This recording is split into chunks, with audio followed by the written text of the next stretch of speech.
বন্ধুরা, আমাদের সালাম নিন, আমাদের সংগ্রামে শুভেচ্ছা নিন। যদি আমি এক কথায় আপনাদেরকে এখনকার পরিস্থিতি বলি, তাহলে আমরা বলবো আমরা কিন্তু যুদ্ধক্ষেত্রে আছি। জনগণের দিক থেকে যদি আমরা কথাটা বলি, আমরা কিন্তু একটা যুদ্ধের মধ্যে আছি। ফলে এই যুদ্ধে যদি জনগণকে জয়ী হতে হয়, তাহলে জনগণকে ঐক্যবদ্ধ থাকতে হবে। তাকে কোনো দলে ভাগ করা যাবে না, তাকে কোনো ধর্ম দ্বারা ভাগ করা যাবে না, তাকে কোনো নারী পুরুষ দ্বারা ভাগ করা যাবে না।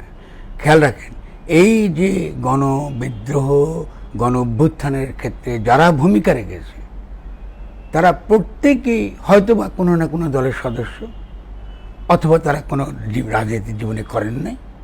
এবং এদের মধ্যে বিস্ময়কর যে সবচেয়ে গুরুত্বপূর্ণ ভূমিকা রেখেছে মেয়েরা, নারীরা। অসাধারণ ব্যাপার, অসাধারণ। এটা যে কী পরিমাণ সম্মান আমাদেরকে আন্তর্জাতিক ক্ষেত্রে তুলে দিয়েছে, এটা ভাষায় প্রকাশ করার মতো কিছু নয়। আমি আমাদের বাংলাদেশের মেয়েদের প্রতি, আমাদের এই সন্তানদের প্রতি, আমাদের অন্যান্য যারা নারী নেত্রী, যারা এক্ষেত্রে একটা অত্যন্ত গুরুত্বপূর্ণ ভূমিকা রেখেছেন, বিভিন্ন ক্ষেত্রে রেখেছেন, আমি তাদেরকে আসলে অভিবাদন জানাই। এটা খুব গুরুত্বপূর্ণ বুঝতে পারা যে কারা নির্ধারক ছিলেন এই গণ অভ্যুত্থানের সফল করে তার ক্ষেত্রে। দুটা শক্তি যাদেরকে আমরা এই নির্ধারক শক্তি হিসাবে আমাদেরকে মনে রাখতে হবে। যদি মনে না রাখি, ভুল করব। ফলে আজকে আমি প্রথমত এই দুই শক্তির প্রথম হলো আমাদের যে নারী শক্তি। আমরা নারী শক্তি কি তাকে কিছুটা দেখিয়েছি, পুরোটা কিন্তু আমরা এখনো দেখাতে পারিনি। 2 নম্বর যারা আমাদের এই শক্তির প্রধান ভিত্তি, তারা হচ্ছে আমাদের সাধারণ সৈনিক। আমি সৈনিক ভাইদের কাছে কৃতজ্ঞ। এই দেশ তাদের কাছে কৃতজ্ঞ থাকবে। তাদের যে অবদান, এই যে পেছনের থেকে যে অবদানটা পালন করা, এটা অসামান্য ব্যাপার। আপনি দেখেছেন কোথাও যে তাকে গুলি চালাতে যখন বলা হলো বা যেখান থেকে চাপ সৃষ্টি করা হলো, সৈনিকরা কিন্তু আমাদের জনগণের উপর গুলি চালায়নি। কালকে থেকে আমি বহু জায়গায় দেখছি সেনাবাহিনী কিভাবে ছাত্রদেরকে রক্ষা করছে, কিভাবে রাস্তা রক্ষা করছে। তারা ট্রাফিক আইন যেন ঠিকমতো আমরা সকলে চলে, সেক্ষেত্রে যেমন তারা কাজ করছে। সেনাবাহিনী তা পুরে দাঁড়িয়ে দেখছে, ওদেরকে রক্ষা করছে। এবং যে উৎসাহ, সমাজের যে উৎসাহ, যে উদ্দীপনা, নেতৃত্ব নেবার যে ক্ষমতা, এই ক্ষমতাটা একমাত্র বাস্তবায়িত হচ্ছে এমনকি এখনই যদি সৈনিকদের মৈত্রী, তাদের ভালোবাসা, এই পুরো বিপ্লবের প্রতি তাদের সমর্থনের জন্য পারবে সৈনিকদেরকে আমি একটা সংগ্রামী অভিবাদন জানাবো। ইতিহাস আপনাদের চিরজীবন মনে রাখবে। কিন্তু এই ইতিহাস যদি পূর্ণাঙ্গ করতে না পারে এই বিপ্লবকে, তারা কিন্তু ইতিহাস আবার মুছে দেবে। আমাদের মুক্তিযুদ্ধের ইতিহাসে আমাদের সেনাবাহিনীর ভূমিকা মুছে দেওয়া হয়েছে, মনে রাখবেন। ফলে আমাদেরকে এই বিপ্লবটা পরিপূর্ণ করবার জন্য, যেটাকে রাজনীতির ভাষায় বলে বিজয়ী করা, বিজয়ী গণ অভ্যুত্থানে পূর্ণ রূপ দেওয়া, যেতে আপনারা আমাদেরকে সহায়তা করবেন। এবং কী করে আমরা করব, সেটা আমি আপনাকে এর আগে বিভিন্ন ভিডিওতে বারবার বলছি, আবারও বারবার বলবো। তার মধ্যে প্রথম হচ্ছে যে আপনি খেয়াল করুন যে জয় ইতিমধ্যে এর আগে ভিডিওতে আমি বলেছি, তিনি এখন চাইছেন বিএনপির সঙ্গে একটা সখ্যতা গড়ে তুলে বর্তমান সরকারকে উৎখাত করে খুব কম সময়ের মধ্যে একটা নির্বাচন করা। এটা হচ্ছে যে এখনকার তাদের দিক থেকে, গণশত্রু যারা, তাদের দিক থেকে এটা ইচ্ছা। এখন এই ফাঁদে আশা করি, আমি এর আগে বলেছি, নিশ্চয়ই বিএনপি পা দেবে না। এটা মারাত্মক রকম ভুল হবে। দ্বিতীয় জিনিসটা হচ্ছে যে আমরা যদি এই বিপ্লবকে পূর্ণাঙ্গ দিকে নিতে চাই, তাহলে কিছু ধারণা, রাজনৈতিক ধারণা আমাদের মাথায় খুব পরিষ্কার থাকতে হবে। ভুল কোথায় করেছি এবং সেই ভুলটাকে শোধরাবার পথ কি, এটা কিন্তু আমাদের মাথায় পরিষ্কার থাকতে হবে। সেটা কি, ভুলটা হয়েছে প্রথম দিনে ভুলটা হয়েছে, এটা বারবার আপনাদের প্রত্যেককে মনে রাখতে হবে। সেটা হলো আমরা পুরো বিপ্লবটাকে, পুরো গণ অভ্যুত্থানকে, তার বিজয়কে আমরা তুলে দিয়েছি কার হাতে? পুরনো শক্তির হাতে। আমি জয়লাভ করলাম শপথ নিলাম কার কাছে? শেখ হাসিনার নিয়োজিত প্রেসিডেন্টের কাছে। এটা তো হতে পারে না, এটা তো মারাত্মক রকম আত্মঘাতী ভুল। এটাকে শ্রদ্ধাতেই হবে। যদি শ্রদ্ধাতে চাই তাহলে অনেকগুলো পদ্ধতি আছে তার শ্রদ্ধাবার। একটা হচ্ছে যে যদি যারা এখন আছেন, আমি ডক্টর ইউনূসকে বলবো আপনি আন্তর্জাতিকভাবে কিন্তু একটা ইললেজিটিমেট সংবিধান লঙ্ঘনকারী ব্যক্তি হিসেবে হাজির হবেন, যদি না আপনি এক্ষুনি এই মুহূর্তে নিজেকে গণ অভ্যুত্থানের প্রধান হিসেবে, গণ অভ্যুত্থানে জনগণের যে সার্বভৌম ইচ্ছা প্রকাশিত হয়েছে সেই ইচ্ছার অধীন আপনি কোনো সংবিধানের কোনো পুরানো প্রেসিডেন্টের আপনি অধীন নন। ডক্টর ইউনূস, আমাদের এই কথা আপনি দয়া করে খাতায় লিখে রাখবেন। যদি এটা ব্যর্থ হন, এই ব্যর্থতার দায় কিন্তু আপনাকে গ্রহণ করতে হবে, পরিষ্কার কিন্তু আপনাকে গ্রহণ করতে হবে। আমি আপনাকে প্রথম থেকেই বলছি, আমরা 100% যারা কাজ করছে আমরা 100% আপনার পক্ষে আছি, কিন্তু আপনাকে বুঝতে হবে আন্তর্জাতিকভাবে আজকে ভারত যে কৌশলটা অবলম্বন করেছে সেটা হচ্ছে এই সরকারকে ইললেজিটিমেট, সাংবিধানিকভাবে অবৈধ ঘোষণা করা। এর যে প্রাথমিক চেষ্টাটা আমাদের বিচারকরা, আগের যে বিচারকরা করার চেষ্টা করেছে এবং সেটা আমাদেরকে নস্যাৎ করে দিতে পেরেছে, কিন্তু বিপদ কিন্তু শেষ হয় নাই। সমস্ত বিচারকরা আদালতে যারা এখন আছে, যতক্ষণ পর্যন্ত না আমরা তাদের সম্পর্কে পূর্ণভাবে না জানছি উচ্চ আদালতের, আমরা কিন্তু তাদেরকে আস্থায় আনছি না, আমরা কিন্তু আস্থায় আনছি না। এটা বিচারকদের বিনয়ের সঙ্গে আমি বলবো। ফলে আমরা কিন্তু আস্থায় আনছি না। এটা একটা গণ অভ্যুত্থান, এটা উকিলদের অভ্যুত্থান নয়।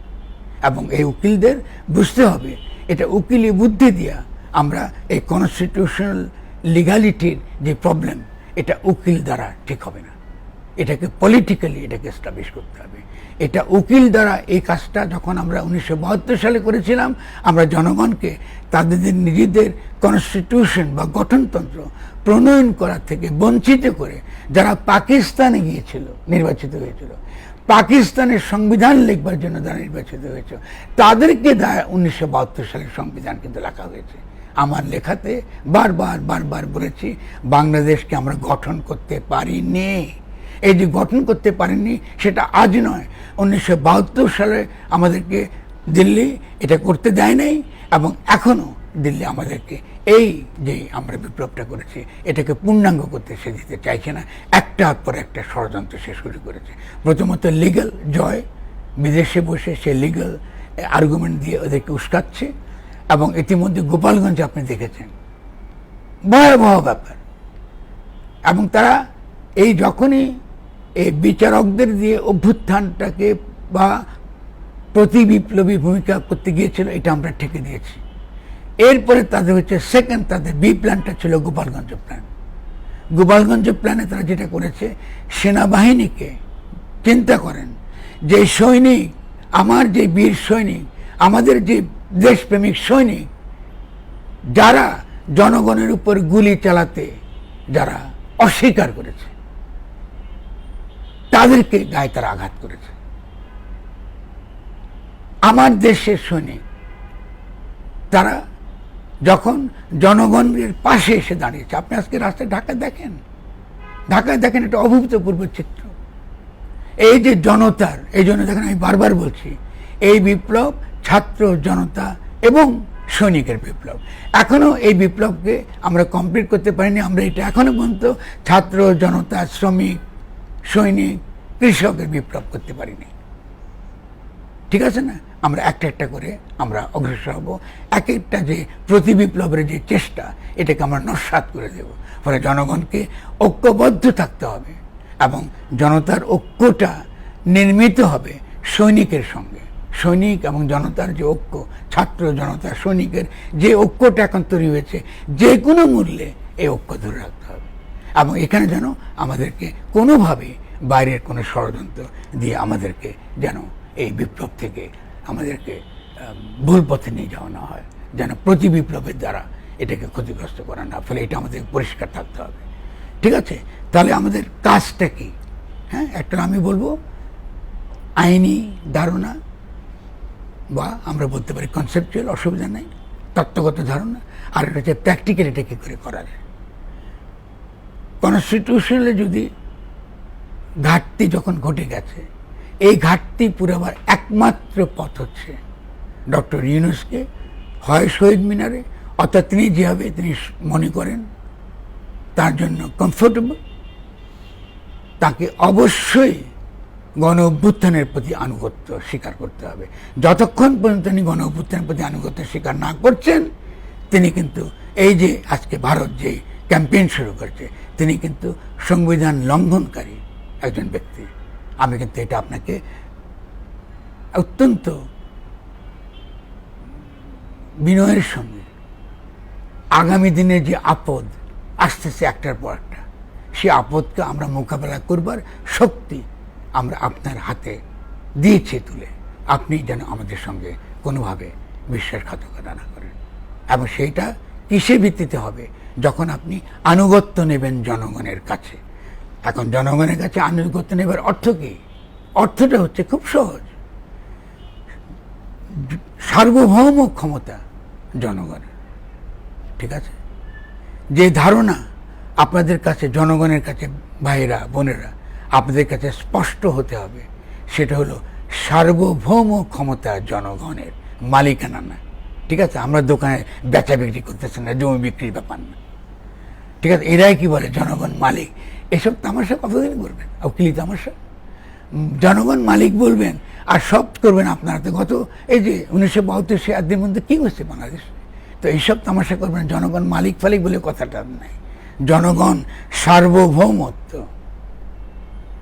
যে ক্ষমতা, জনগণের যে সার্বভৌমত্ব ক্ষমতা, কেমন ইংরেজিতে বলে পপুলার উইল বা পপুলার সভারেন উইল, জনগণের সে সার্বভৌম ইচ্ছা, সেটা আমরা দেখেছি। সে সার্বভৌম ইচ্ছার প্রতিনিধি হিসেবে ডক্টর ইউনূসকে বাংলাদেশে আনা হয়েছে। কেমন ফ্যাসিস্ট হাসিনার ফ্যাসিস্ট সংবিধানের কাছে গিয়ে ফ্যাসিস্ট যে রাষ্ট্রপতি, তার হাতে শপথ গ্রহণ করার জন্য আমরা তাকে বাংলাদেশে ফেরত আনিনি, তার নাম প্রস্তাব করা হয়নি। আমি এটা ডক্টর ইউনূসকে অত্যন্ত বিনয়ের সঙ্গে এটা তাকে উপলব্ধি করতে বলবো। তিনি যদি এই বিষয়টা আরও ভালো করে বুঝতে চান, আমি অত্যন্ত আনন্দের সঙ্গে তার সঙ্গে কথা বলে ব্যাপারটা পরিষ্কার করার চেষ্টা করবো। কিন্তু দয়া করে ঠিক সময়ে যদি আমরা ঠিক সিদ্ধান্ত না দিই, আমরা কিন্তু মারাত্মক রকম ভুল করব। কারণ আপনার প্রশাসনে এখনো পর্যন্ত পুরনো যে সরকার, সেই সরকারের এবং যারা এখন দিল্লির যে ষড়যন্ত্রের সঙ্গে যারা বিভিন্নভাবে তারা এখনো যুক্ত, এবং তারা এখনো পর্যন্ত জয়কে এবং শেখ হাসিনাকে বৈধ প্রধানমন্ত্রী বলে আবার ফিরিয়ে আনবার তারা চেষ্টা করছে। এবং সেই কথা বলে গোপালগঞ্জে আমাদের সৈনিকদের গায়ে হাত তুলেছে। যদি এটা আপনি বন্ধ করতে চান, তাহলে প্রথম আপনার কাজ হবে, আপনাকে পরিষ্কার বলতে হবে আপনি এই গণ অভ্যুত্থানের যে সার্বভৌম অভিপ্রায় ব্যক্ত হয়েছে, আপনি তার অনুগত, তারই যে সার্বভৌম ক্ষমতা, আপনি তারই প্রতিনিধি। আপনার আদেশই, জনগণের সার্বভৌম ক্ষমতার আদেশ প্রতিনিধি হিসাবে আপনার আদেশই সকলের মান্য, আপনার আদেশই সকলের মান্য। তাহলে এরপরে যদি এটা করার পরে আমাদেরকে নিশ্চয়ই এই কী করতে হবে, আমাদের তো দৈনন্দিন রাষ্ট্র চালাতে হবে। সংবিধান যদি আমরা বাতিল বলি তো চালাতে হবে। আচ্ছা, অনেকে বলছেন যে সংবিধান না থাকলে দেশ কী করে চলবে? আরে ভাই, আমরা কি বোকা? তো ইংল্যান্ডের তো সংবিধান নাই, ওরা কী করে চলে? আরে বেকুব, ওরা কী করে চলে? তো এইসব কাহিনী, উকিলি কাহিনী আমাদেরকে শোনাবেন না। আর আইনের ভাষায় খুব পরিষ্কার বলা আছে, সংবিধান যদি লিখিত সংবিধান নাও থাকে, সব সময় সংবিধান থাকে। কারণ জনগণ হলো সংবিধান। সংবিধানের বা গঠনতন্ত্রের আইনের অপর নাম জনগণ। মালিকানা না, খেয়াল করেন, আই কি বলছে, আগে বলতে মালিকানা। আরে না বেটা, জনগণ সার্বভৌম ক্ষমতার অধিকারী। ফলে সংবিধান বা গঠনতন্ত্র সবসময় জারি। আমি খালি সংবিধান গঠনতন্ত্র, আমি বারবার বলছি, সংবিধান সব শব্দ ব্যবহার করা পছন্দ করি না, এটা উকিলদের ভাষা। এই ভাষা কেন? কারণ ওই যে ইংরেজ উপনিবেশিক শাসক, সে ইন্ডিয়া অ্যাক্ট লিখছে একটা, দিয়ে এটার শাসনবিধি, শাসনতন্ত্র এগুলো শিখছি কলোনিয়াল আমলে, ইংরেজরা শিখেছে এগুলো আমাদেরকে। সংবিধান দিয়ে মানে আমরা একটা আইন দেব, আইনের অনুযায়ী সকলে চলতে চলতে। আরে বোকা, আইন তো জনগণ, জনগণই আইন তৈরি করবে। প্রতি মুহূর্তে তার যে আইন দরকার সে তৈরি করবে, এই অধিকার তার। ফলে সে এখন নতুন আইন দিচ্ছে, জনগণ এখন নতুন আইন দিচ্ছে, কারণ জনগণ সার্বভৌম ক্ষমতার অধিকারী, জনগণই সার্বভৌম। নতুন আইন দিচ্ছে কি? সে আইনটা হলো প্রেসিডেন্ট ইউনূস এই ক্ষমতার প্রতিনিধি, প্রধান। তিনি কোনো সংবিধানের অধীন নয়, তার আদেশই আদেশ। তিনি যেটা আদেশ করবেন এটাই আদেশ, এর বাইরে কোনো কিছু নেই। তিনি যদি শপথ গ্রহণ করেনও, তিনি কারো কাছে তিনি বাধা না, তিনি শুধুমাত্র বাংলাদেশের জনগণের কাছে বাধা। রাজনৈতিক দলগুলোকে আমি বিনয়ের সঙ্গে বলবো, আমাদেরকে বোকা বানাবেন না দয়া করে। এই যে অন্তর্বর্তী সরকার, যে নামই বলেন, এই অন্তর্বর্তী সরকারের প্রধান ডক্টর ইউনূস, এবং এখন তাকে আমাদেরকে, যেহেতু আমরা অত্যন্ত বিনয়ের সঙ্গে সকলের সঙ্গে আপোষ করে আমরা চলতে চেয়েছিলাম, আপনারা ষড়যন্ত্র করেছেন, আমরা কিন্তু ষড়যন্ত্র করি নাই। আমরা কিন্তু খেলার নিয়ম মেনেছিলাম, আমাদের ছেলেরা খেলার নিয়ম ভেবে আমরা মেনেছি। ভাববেন না যে যেসব ছেলেদেরকে আমরা গত 15 বছর ধরে বিভিন্নভাবে তৈরি করেছি তারা গাধা, তারা দেশ চালাতে পারে, ভাববেন না। তারা আইন বোঝে না, ভাববেন না। তারা আন্তর্জাতিক বিভিন্ন শক্তির সঙ্গে কিভাবে কথা বলতে হয়, কিভাবে রাজি করতে হয় তারা জানে না, এটা ভাববেন না প্লিজ। তাহলে কি করতে হবে? আপনাদেরকে অবশ্যই ডক্টর ইউনূসকে, তিনি কি করেছেন এর আগে, কার কাছে শপথ গ্রহণ করেছেন, এটা ইররিলেভেন্ট এই মুহূর্তে, যেহেতু আপনার ষড়যন্ত্র শুরু করেছেন। তিনি যেটা আদেশ দেবেন এটাই আদেশ। ফলে আমাদের কাছে তিনি এখনো পর্যন্ত গণ অভ্যুত্থানের প্রতিনিধি, অতএব তিনি জনগণের সার্বভৌম ক্ষমতার তার হাতে। ফলে আমরা চাইব তিনি যে কোনো রূপে এখনকার যে সাংবিধানিক সংকট, এটাকে তিনি কাটিয়ে তুলবার পদক্ষেপ নেবেন, এবং কিভাবে তিনি নিজেকে এই বর্তমান জনগণের সার্বভৌম অভিপ্রায়ের প্রতিনিধি হিসেবে, প্রধান অন্তর্বর্তী সরকারের প্রধান হিসেবে তিনি ঘোষণা করবেন, যাতে তার আদেশই এখন সকলের জন্য বাধ্যতামূলক হয়, সেখানে তিনি যাবেন। তো আমরা কী করে হতে পারে, এটা একটা ছোট্ট একটা আমরা উদাহরণ দিয়েছি। তাকে অবশ্যই, এটা সবচেয়ে আদর্শ,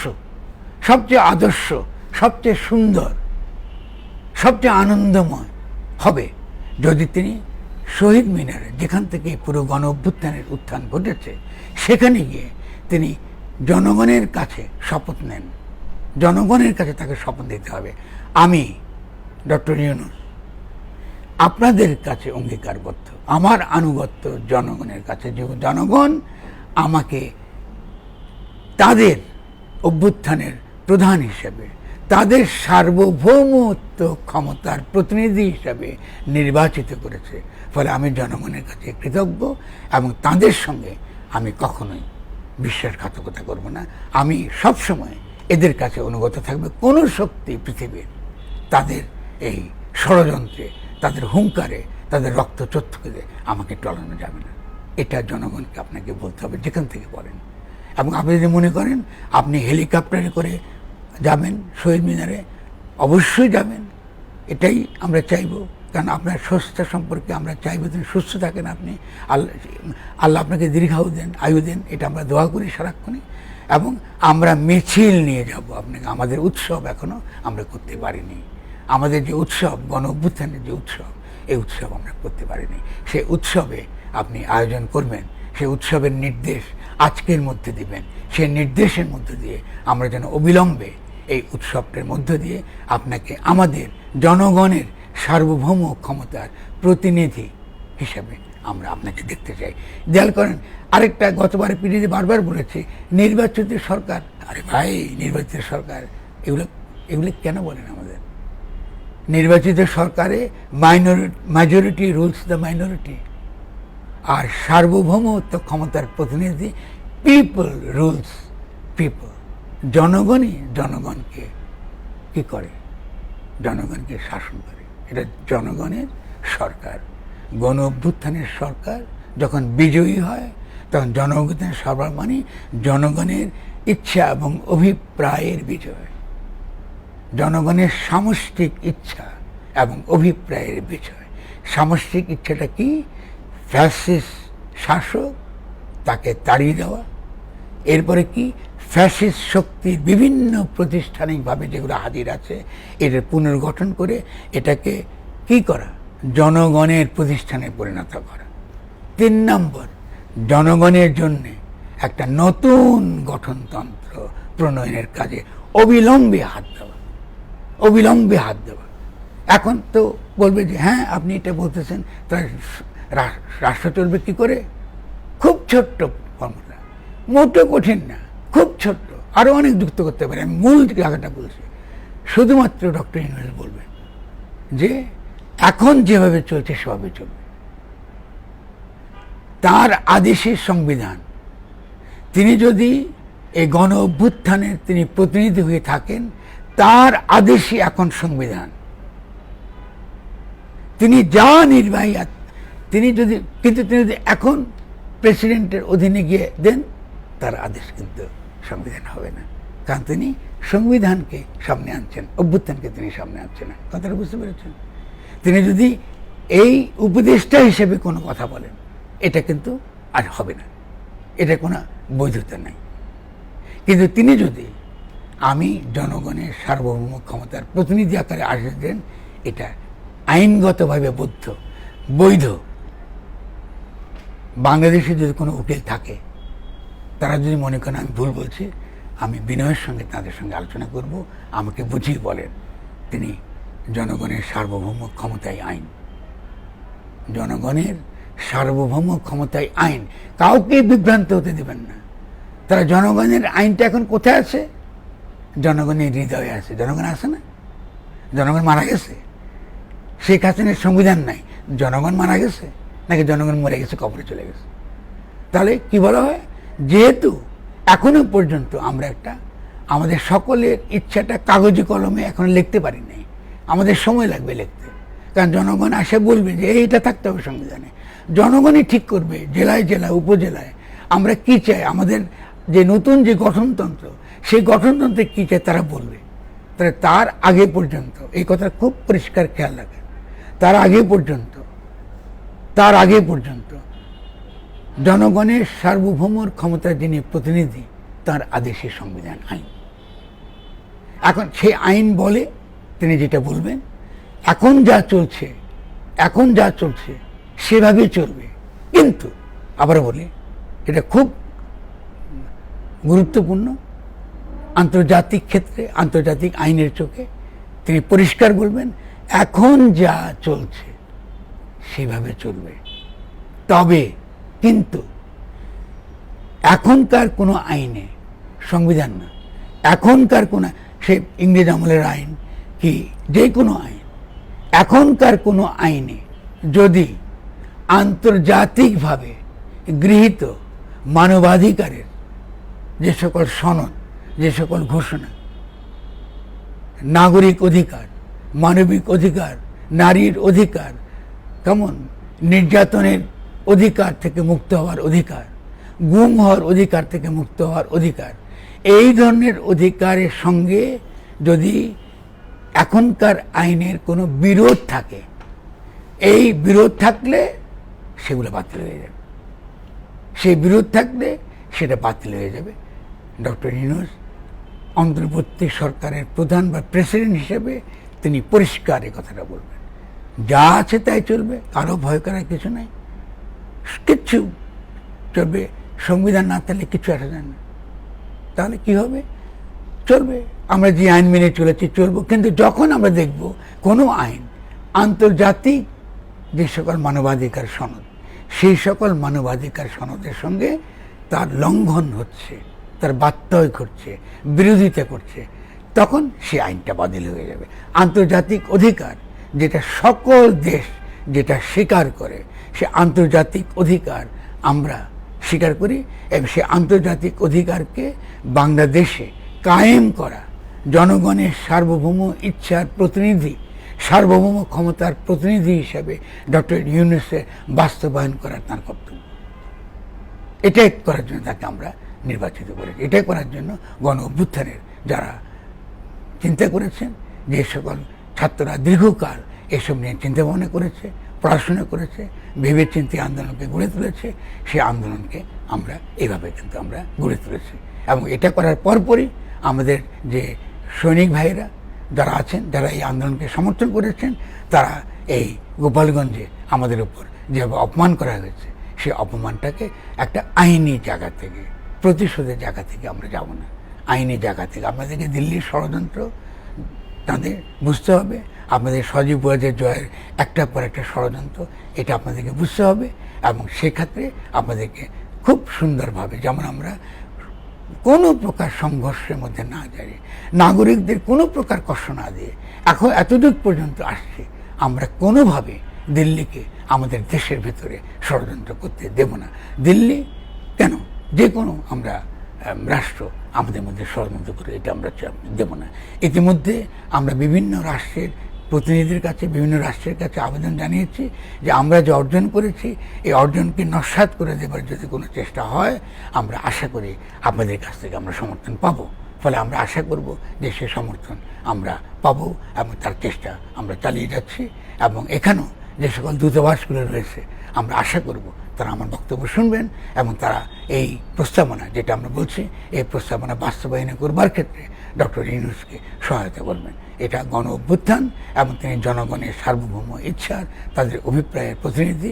ফলে তার হাত শক্তিশালীকতা আইনগতভাবে, সাংবিধানিকভাবে গণ অভিপ্রায়ের দ্বারা তাকে বৈধ প্রমাণ করা, আন্তর্জাতিক আইনের দ্বারা, আন্তর্জাতিক ইন্টারন্যাশনাল যে সকল ল রয়েছে, সে আইনে তাকে বৈধ প্রতিনিধি, তিনি একমাত্র সংবিধান, এখন নতুন সংবিধান প্রণয়ন পর্যন্ত এটা নিশ্চিত করা তাদের দায়িত্ব। যারা বাংলাদেশের যদি এই বিষয়টার কোনো আইনগত দিক তারা আমাদের কাছে শুনতে চান, আমরা আনন্দের সঙ্গে তাদের সঙ্গে কথা বলব। কিন্তু দয়া করে এই জিনিসটা করুন। যদি আমরা এটা দ্রুত করতে না পারি, একটার পর একটা কিন্তু আমাদের সীমান্তের ওপার থেকে হবে। আমরা এই বিপ্লব থেকে যে সুফল আমাদের পাওয়া, সে সুফল কিন্তু আমরা পাবো না। আমরা সকলকে ধন্যবাদ। এই যে শেষের দিকে যে কথাগুলো বললাম, এটা বারবার মনোযোগ দিয়ে শুনুন। এবং যদি কোনো অস্পষ্ট লাগে, অপরিচ্ছন্ন লাগে, বুঝতে কষ্ট হয়, আমাকে প্রশ্ন করুন, আমি তার উত্তর সঙ্গে সঙ্গে দেব। আমাদের সকলকে ভালোবাসা। ইনকিলাব জিন্দাবাদ।